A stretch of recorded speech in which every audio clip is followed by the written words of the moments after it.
수면을 위한 올바른 자세가 있을까요? 라는 질문이 있어요. 당연히 있죠. 단 가장 최악의 수면의 자세가 뭐냐면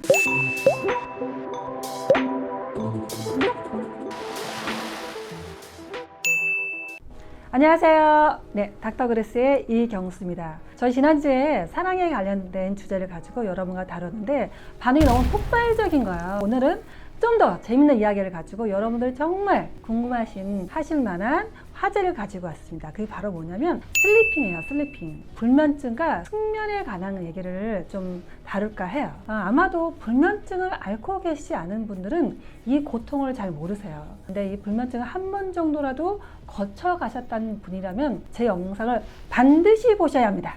오늘은 많은 불면증과 숙면에 관한 질문들을 사전에 조사를 좀 해왔어요. 화두가 될 만한 얘기를 꺼내서 질문과 답변을 드리도록 하겠습니다.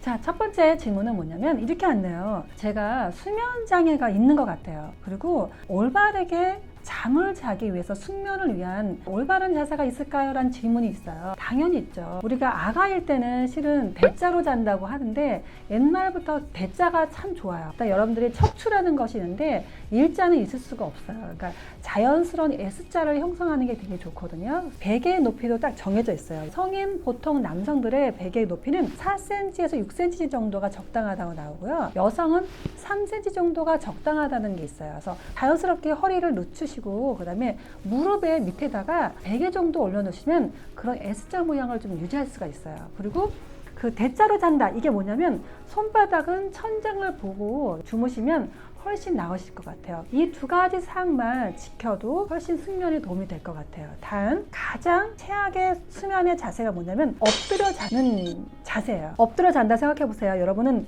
코가 베개에 와닿아요. 그러면 베개에는 많은 바이러스의 집단 장소다. 여러분 여드름이 이제 나올 거예요. 그리고 가장 또 안 좋은 거 뭐냐면 엎드려 자면은 안압이 올라가요. 안압이 올라가면 바로 녹내장과 또 직접적인 관련이 있으므로 최악의 수면의 자세는 엎드려 자는 자세다. 좋은 자세는 대자로 누워 자는 자세다. 이런 거는 꼭 기억을 해 주셨으면 좋겠습니다. 그러면 또 그 다음 질문이 있네요.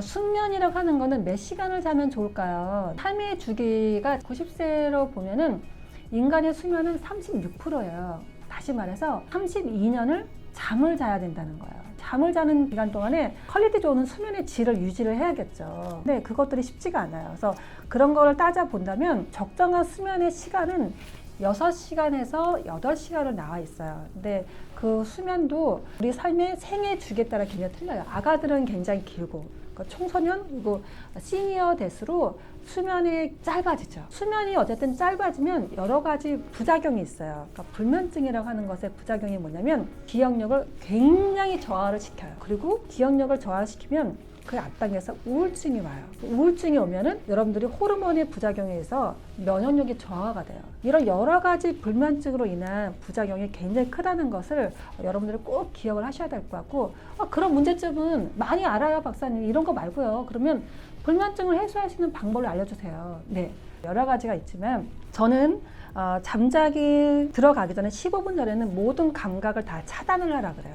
시각, 미각, 청각, 촉각, 후각이죠. 이 네 가지는 여러분이 차단할 수가 있어요. 특히 양치질 같은 경우는요. 수면에 들어가기 15분 전, 30분 전에는 하셔야 돼요. 이 양치질 자체가 굉장히 각성을 해요. 뇌로 신호를 보내는 거야. 너 아침이야, 일어나야 돼? 이렇게 신호를 보내는 거예요. 잠자려고 하는 바로 직전에 양치질 한다는 거는 나는 잠을 깨겠다는 거예요. 그래서 양치질도 되도록이면 시간차를 한참 전에 두셔야 하시고요. 청각도 있어요. 과학적 근거가 있습니다. 그런 주파수도 맞출 수가 있어요. 수면에 도움되는 음악이라든가. 근데 그런 것들은 여러분들이 훈련이 되어서는 안 돼요. 모든 그런 음악 소리라든가 이런 영상은요. 여러분의 몸이 훈련이 되어버리면 그것들과 단절을 해버릴 경우에 여러분들은 더 깊은 수면의 질을 할 수가 없습니다. 어느 정도 도움을 받았다 싶은 그 시점에 여러분들은 그걸 다 중단을 하시고 감각을 차단하셔야 돼요.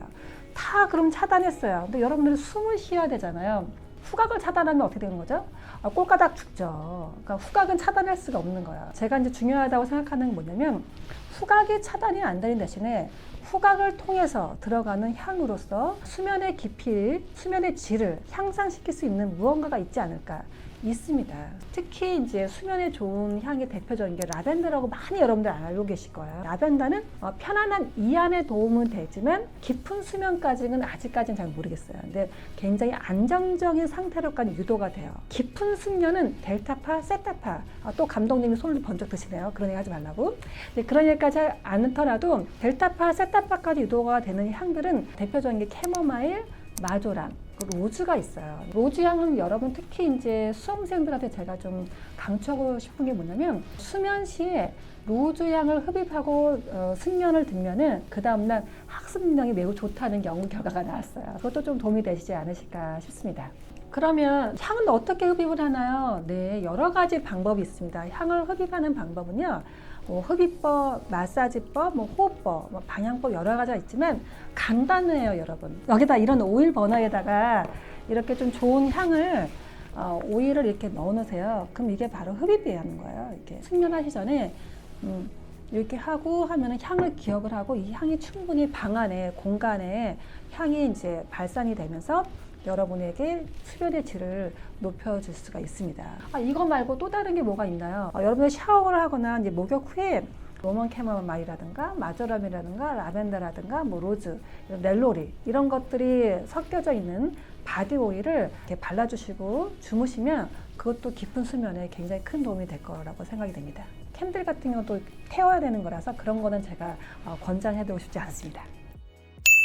여러분의 수면의 공간에 대해서 한번 얘기를 해보도록 할게요. 여러분의 수면의 공간, 여러분 침실은 어떻게 좀 조성이 되고 있나요? 뻔한 얘기라고 하시겠지만 잘 지키기 힘들어요. 온도는 22도예요. 우리가 신체적인 온도가 36.5도인데 그거보다 좀 상당히 낮죠. 습도는 60% 정도. 생각보다는 좀 습하네요. 건조하진 않고. 조도라고 하죠. 빛의 조도는 최대한 어둡게 그렇게 형성을 해주셔야 되는데 저도 그래요. 잠자기 전에 꼭 핸드폰을 하긴 해요. 주무시기 전에 블루라이트는 꺼셔야 돼요. 되도록이면 꺼라기보다도 블루라이트는 잠자리에 들기 전에 절대 보시면 안 돼요. 왜냐면 블루색 자체가 에너지 파장이 엄청 에너지가 강해요. 그리고 블루가 시각에 딱 들어가잖아요. 그럼 우리 뇌는 어떻게 기억하느냐?